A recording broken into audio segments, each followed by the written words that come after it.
Hello students. तो आज हम बात करेंगे डिटर्मिनेंट्स के बारे में, कि हम कैसे इनका एक्सपेंशन कर सकते हैं अकॉर्डिंग टू मतलब इनके ऑर्डर्स की अकॉर्डिंग हम कैसे इनको एक्सपैंड करते हैं। तो यहाँ पे मैंने फर्स्ट लिया है determinant of a matrix of order 1। Determinant of a matrix of order 1 means 1 into 1 के ऑर्डर का एक मैट्रिक्स है, उसका डिटर्मिनेंट मीन्स अब हमने यहाँ पे let A is equals to matrix A be a matrix of order 1 into 1। यहाँ पे सिर्फ 1 डिजिट है इसके अंदर, मतलब एक वैल्यू सिर्फ 1 वैल्यू है, तो मीन्स ये 1 इंटू 1 का ऑर्डर है। Then determinant A is equals to, तो डिटर्मिनेंट ए मीन्स ए का डिटर्मिनेंट क्या होगा, तो ये डिटर्मिनेंट के सिंबल होते हैं। तो यहाँ पे हमने डिटर्मिनेंट का सिंबल लगा दिया, यहाँ पे आ गया determinant A is equals to.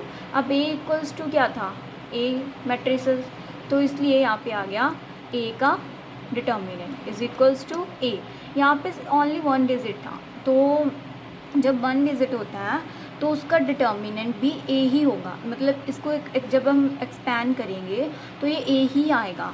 Means यहाँ पे हम एक एग्जांपल लेते हैं। For example if A is equals to determinant 5, मान लो यहाँ पे हमारे पास 5 का डिटर्मिनेंट है।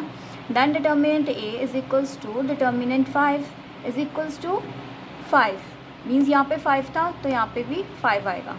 If A is equals to matrix -5, then determinant A is equals to determinant -5 is equals to -5, means यहाँ पे -5 था डिटर्मिनेंट में, तो इसके एक्सपेंशन भी -5 ही आएगा। तो अब नेक्स्ट हम देखते हैं ऑर्डर 2 इंटू 2 का। Determinant of a matrix of order 2 let A is equals to, हम यहाँ पे ये मान लिया है कि एक मैट्रिक्स है 2 इंटू 2 का मैट्रिक्स है। A11 means A first row first column, A12 A21 22 be a matrix of order 2 into 2। Then determinant A, तो जब हम ए का डिटर्मिनेंट करेंगे तो क्या आएगा, ए का डिटर्मिनेंट ये हम सिंबल लगा लेंगे is equals to expansion of this determinant. So यहाँ पे हमने डिटर्मिनेंट ले लिया। तो अब जब हम इसका एक्सपेंशन करेंगे तो इसका एक्सपेंशन कैसे हो, इसको एक्सपेंड कैसे करेंगे। तो यहाँ पे जो फर्स्ट वैल्यू होती है, तो हम इसको क्रॉसिंग में सॉल्व करते हैं। यहाँ पे इसको ऐसे क्रॉसिंग में मल्टीप्लाई किया जाता है, जैसे कि फर्स्ट A11 था और यहाँ पे A22 था, तो A11 को A22 के साथ मल्टीप्लाई करेंगे, उसमें से सेकंड वाले को सब्ट्रैक्ट कर देंगे, मींस A12 को A21 के साथ मल्टीप्लाई करके उसको फर्स्ट वाले में से सब्ट्रैक्ट कर देंगे। तो अब हम इसकी एक एग्जांपल लेते हैं। सो फॉर एग्ज़ाम्पल 2 4 -1 2 ये एक मैट्रिक डिटर्मिनेंट है। तो अब हम इसको एक्सपैंड करेंगे तो ये वैसे ही क्रॉस मल्टीप्लाई हो जाएगी, 2 इंटू 2 हो जाएगा, -4 इंटू -1 आ गया। तो 2 इंटू 2 2 2 ज़ा 4 एंड -4 इंटू -1, तो 4 को -1 से मल्टीप्लाई करेंगे तो -4 आ जाएगा, और आगे एक माइनस था, माइनस माइनस क्या बन गया यहाँ पे, प्लस हो गया। तो 4 + 4 इज इक्वल्स टू आ गया 8। नेक्स्ट, तो अब हम ऑर्डर 3 इंटू 3 ऑर्डर का एक मैट्रिक्स को डिटर्मिनेंट बनाकर उसको एक्सपैंड करेंगे। तो यहाँ पे आ गया determinant of a matrix of order 3 let A is equals to AIJ 3 into 3, means हम यहाँ पे एक मैट्रिक्स ले रहे हैं 3 इंटू 3 का, be a matrix of order 3 into 3। Then A determinant, यहाँ पे डिटर्मिनेंट क्या बन जाएगा, A11 वैसे ही first row first column, A12 means first row first second column, A13 first row third column, वैसे ही यहाँ पे आ गया A21 A22 A23 A31 A32 and यहाँ पे A33। तो अब यहाँ पे हमारे पास 6 मेथड्स हैं, 6 वेज़ हैं इसको एक्सपैंड करने के। 3 × 3 के ऑर्डर को जब हम एक्सपैंड करते हैं तो इसके 6 वेज़ होते हैं। तो यहाँ पे हम देखेंगे there are 6 ways of expanding a determinant of order 3 × 3 which corresponds to each of 3 rows R1, R2 and R3 and 3 columns C1, C2 and C3। Means हम रोज़ के साथ भी हम इसको एक्सपेंड कर सकते हैं, कॉलम्स के साथ भी। जब रोज़ के साथ करेंगे तो रोज़ में भी हमारे पास 3 ऑप्शंस हैं कि हम इसको R1 के साथ भी, मतलब रो 1 के साथ भी हम इसको एक्सपेंड कर सकते हैं, 2 के साथ भी कर सकते हैं, 3 के साथ भी कर सकते हैं। वैसे ही कॉलम्स के साथ अगर हम करते हैं तो उसमें भी हमारे पास 3 ऑप्शंस आ जाते हैं कि अब हम इसे फर्स्ट कॉलम के साथ भी एक्सपेंड कर सकते हैं, सेकंड के साथ भी कर सकते हैं, थर्ड के साथ भी कर सकते हैं। तो अब हम इसको फर्स्ट रो के अलॉन्ग एक्सपैंड करेंगे। Expansion along first row. Step 1, first हमें क्या करना है, multiply first element A11 of R1 means first row by -1 की पावर 1 + 1 मीन्स -1 की पावर 1 + 1। 1 + 1 कहाँ से आया, जो ये फर्स्ट एलिमेंट है तो ये क्या है, फर्स्ट रो का है और फर्स्ट कॉलम का है, तो इसलिए फर्स्ट रो फर्स्ट कॉलम उसे हम ऐड करेंगे 1 + 1 with the second order determinant. तो हमें इसे मल्टीप्लाई किसके साथ, फर्स्ट एलिमेंट को मल्टीप्लाई किसके साथ करनी है, सेकेंड ऑर्डर डिटर्मिनेंट मीन्स 2 × 2 के ऑर्डर के साथ हमें मल्टीप्लाई करनी है। Obtained by deleting elements of first row and first column of mode A, determinant A, because A11 lies in row 1 and column 1 means जो A11 है वो फर्स्ट रो में है एंड फर्स्ट कॉलम में है, इसलिए जो फर्स्ट रो होगी एंड फर्स्ट कॉलम होगा हम उसे डिलीट करके जो बाकी हमारे पास 4 वैल्यूज़ बचेंगी उसके साथ हमें इसे मल्टीप्लाई करना है, मतलब उसके साथ हमें इसे एक्सपैंड करना होगा। फर्स्टली हमने यहाँ पे ले लिया -1 की पावर 1 + 1 A11, तो इसके साथ वो सेकेंड ऑर्डर वाला डिटर्मिनेंट आ गया। तो आगे हम इसे भी एक्सपैंड करेंगे। नेक्स्ट स्टेप 2 क्या है, multiply second element means A12, second element जो होगा फर्स्ट रो का ऑफ रो 1 बाय -1 की पावर 1 + 2। यहाँ पे 1 + 2 क्यों यहाँ पे 1 + 2 इसलिए आया क्योंकि यहाँ पे A12 था, मीन्स सेकेंड एलिमेंट था, फर्स्ट रो में था और सेकेंड कॉलम में था with the second order determinant obtained by deleting elements of first row and second column। why second column, because यहाँ पे जो A12 है वो फर्स्ट रो में है एंड सेकेंड कॉलम में है, वो कहाँ पे लाइज कर रहा है, first row and second column, इसलिए फर्स्ट रो को हम डिलीट करेंगे एंड सेकेंड रो को, तो आगे और पीछे जो 4 वैल्यूज़ रहेंगी वो एलिमेंट्स जो हम यहाँ पे लेंगे। तो यहाँ पे इज़ दैट -1 की power 1 + 2 A12 into that matrix determinant।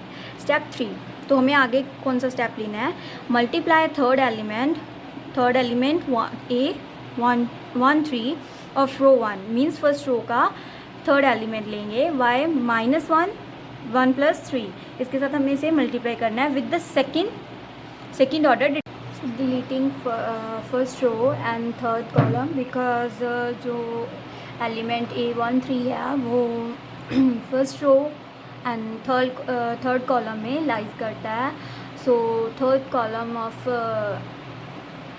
Determinant A is that -1 power 1 + 3 means यहाँ पे हमारे पास एलिमेंट था A13, सो 1 + 3 आ गया, सो इसकी मल्टीप्लाई हो जाएगी A13 से एंड ये आ गया सेकेंड ऑर्डर डिटर्मिनेंट।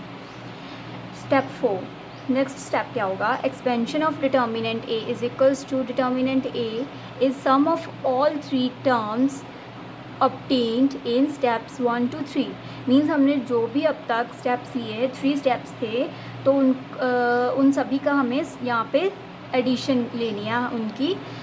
तो यहाँ पे आ जाएगा 10 determinant A is equals to determinant A is equals to -1 power 1 + 1 a11 यहाँ पे वही सेकेंड ऑर्डर डिटर्मिनेंट। वैसे ही यहाँ पे जो सेकंड स्टेप में हमारे पास वैल्यू आई थी वो आ जाएगी एंड थर्ड में आई थी वो आ जाएगी। नेक्स्ट आ जाएगा अब हमें इसको एक्सपेंड करना है, जैसे कि मैंने सेकंड ऑर्डर आपको पहले एक्सपेंड करके दिखाया था, सेकंड ऑर्डर डिटर्मिनेंट को कैसे एक्सपेंड करते हैं वैसे ही हमें यहाँ पे एक्सपेंड करना है। मींस हमें क्रॉस मल्टीप्लाई करते हुए यहाँ पे एक्सपेंड करते जाना है। जैसे कि यहाँ पे a22 था तो उसे a33 के साथ मल्टीप्लाई करेंगे और उसमें से a32 एंड a23 की मल्टीप्लाई सब्ट्रैक्ट कर देंगे। वैसे ही यहाँ पे जो अब -1 की पावर 1 + 2 को जब हम सॉल्व करेंगे तो यहाँ पे माइनस आ जाएगा। सो a12 वैसे ही हमें इसको सेकेंड डिटर्मिनेंट को हमें एक्सपेंड करना है। वैसे ही यहाँ पे -1 की पावर 1 + 3 सॉल्व कर लेंगे, यहाँ पे प्लस आ जाएगा एंड a13 एंड वैसे ही इस डिटर्मिनेंट को हम एक्सपेंड कर लेंगे। और यहाँ पे बस हम सिंपली a11 को सारे ब्रैकेट के साथ मल्टीप्लाई कर देंगे, वैसे यहाँ पे a12 को मल्टीप्लाई कर देंगे यहाँ पे a13 को। सिमिलरली हम second along second row and third row वैसे ही सॉल्व कर लेंगे जैसे कि मैंने फर्स्ट रो के साथ करके दिखाया है। जैसे कि फर्स्ट रो में फर्स्ट एलिमेंट लेते थे तो first row and first column delete करते थे, वैसे ही अगर हम सेकंड रो लेंगे तो सेकंड रो में first row column first element जो होगा उसके साथ second row and first column delete करते जाएंगे, वैसे ही करते जाएंगे। तो यहाँ पे मैं अब आपको कॉलम के साथ कैसे एक्सपेंड करना है वो बताने जा रही हूँ। एक्सपेंशन अलोंग फर्स्ट कॉलम, तो फर्स्ट कॉलम के साथ मैं आपको शॉर्टकट में बता देती हूँ। जैसे कि हमने पहले लिया था वैसे ही -1 की पावर 1 + 1 क्योंकि हम फर्स्ट कॉलम का फर्स्ट एलिमेंट ले रहे हैं a11 तो ये फर्स्ट कॉलम में एंड फर्स्ट रो में लाई करता है, इसलिए 1 + 1 तो इसकी a11 के साथ मल्टीप्लाई हो गई। एंड जो ये डिटर्मिनेंट आ गया सेकंड ऑर्डर का, जैसे कि हमने पहले किया था वैसे ही करेंगे। जो a11 है ये first column and first row में है तो first column and first row delete कर देंगे, बाकी जो 4 एलिमेंट्स बचे वो यहाँ पे आ जाएंगे। वैसे ही यहाँ पे प्लस -1 की पावर 2 + 1 मीन्स अब हम फर्स्ट कॉलम के साथ एक्सपेंड कर रहे हैं तो फर्स्ट कॉलम में सेकंड एलिमेंट जो होगा वो क्या होगा a21 तो 21 के लिए यहाँ पे आ गया 2 + 1 a21 के साथ इसे मल्टीप्लाई कर दी तो ये सेकंड ऑर्डर का एलिमेंट सेकंड ऑर्डर का डिटर्मिनेंट वैसे ही आ जाएगा। Means first column and second row को डिलीट करने के बाद प्लस -1 की पावर 3 + 1 वैसे ही यहाँ पे थर्ड एलिमेंट क्या होगा 31 इसलिए यहाँ पे आ गया 3 + 1 तो इसे a31 के साथ मल्टीप्लाई की एंड यहाँ पे आ गया सेकंड ऑर्डर का डिटर्मिनेंट। पहले की तरह ही हम इसे जैसे सेकंड ऑर्डर डिटर्मिनेंट को हम एक्सपेंड करते हैं वैसे ही एक्सपेंड कर लेंगे सारा और उसके बाद इसे ऐसे ही मल्टीप्लाई करते चलेंगे। a11 को सारे ब्रैकेट के साथ मल्टीप्लाई, a21 को मल्टीप्लाई एंड a31 को मल्टीप्लाई। सो वैसे मैं आपको कुछ की पॉइंट्स बताना चाहती हूँ। जब भी हमें यहाँ पे जैसे कि हमें यहाँ पे -1 की पावर 1 + 1 लेना पड़ता है, वैसे तो इसका एक मेथड होता है जो first element first row first column का एलिमेंट होता है वो प्लस में होता है एंड सेकंड माइनस में, प्लस माइनस प्लस। जैसे कि मैं आपको यहाँ पे रफ में लिख के दिखाती हूँ तो ये उसका मेथड होता है। जो फर्स्ट एलिमेंट होता है वो प्लस उसके साथ प्लस आता है, सेकंड के साथ माइनस, थर्ड के साथ प्लस, ऐसे ही minus plus minus plus minus plus. एक और की पॉइंट है इसमें जो हमें ज़्यादातर उसी रोज़ और कॉलम के साथ हमें एक्सपेंड करना चाहिए जिसमें ज़ीरोज़ की काउंटिंग ज़्यादा हो, मीन्स ज़ीरोज़ ज़्यादा हो तो उसके साथ ईजी रहता है। तो यहाँ पे हम एक एग्जांपल लेते हैं। फॉर एग्जांपल इवैल्यूएट, यहाँ पे डिटर्मिनेंट दिया गया है हमें 3 × 3 ऑर्डर का, तो वैसे ही हमें इसे फर्स्ट रो के साथ एक्सपेंड करके दिखा रही हूँ मैं। तो फर्स्ट रो का फर्स्ट एलिमेंट क्या आ गया 1, तो बाकी फर्स्ट रो हमने डिलीट कर दिया एंड फर्स्ट कॉलम डिलीट कर दिया तो हमारे पास क्या बचा -1 2 5 2 तो यहाँ पे आ गया। एंड नेक्स्ट मैंने यहाँ पे बताया जैसे सेकंड जो होता है वो माइनस होता है, तो यहाँ पे माइनस था एंड -3 था, तो माइनस माइनस प्लस 3 आ गया। तो 3 क्या है, फर्स्ट रो में है, सेकंड कॉलम में है, तो फर्स्ट रो डिलीट हो गई, सेकंड कॉलम डिलीट हो गया। तो यहाँ पे क्या आ गया 4 2 3 2। वैसे ही यहाँ पे नेक्स्ट आ गया प्लस, तो +2 एंड 2 है जो वो क्या है फर्स्ट रो में है एंड थर्ड कॉलम में है, तो उसे हम डिलीट कर देंगे। तो यहाँ पे क्या आ गया 4 -1 3 एंड यहाँ पे आ गया 5। तो अब मैं इसे वैसे ही एक्सपेंड कर लेंगे। यहाँ पे एक्सपेंडिंग के बाद हमारे पास क्या आ जाएगा -12 +6 +46 = 40। यहाँ पे आ गया -12 +6 +46 = 40। तो ऐसे हम एक्सपेंशन कर सकते हैं डिटर्मिनेंट्स की। तो इसके 6 मेथड्स होते हैं, जैसे कि मैंने बताया है। मैंने आपको first row and first column के साथ करके बता दिया है। वैसे ही हम second row, third row and second column and third column के साथ इसे एक्सपेंड कर सकते हैं। एज इट एज ही होगा, कोई ज़्यादा चेंजेस नहीं होंगे। जैसे कि बस एलिमेंट्स में चेंज आएगा। जैसे कि अब हम फर्स्ट रो के साथ एक्सपेंड कर रहे हैं तो फर्स्ट रो के एलिमेंट्स आएंगे, फर्स्ट कॉलम के साथ कर रहे हैं तो फर्स्ट कॉलम के एलिमेंट्स आएंगे, एंड सेकंड रो के साथ कर रहे हैं तो सेकंड रो के एलिमेंट्स आ जाएंगे, ज़्यादा चेंजेस नहीं आएंगे। So thank you for watching.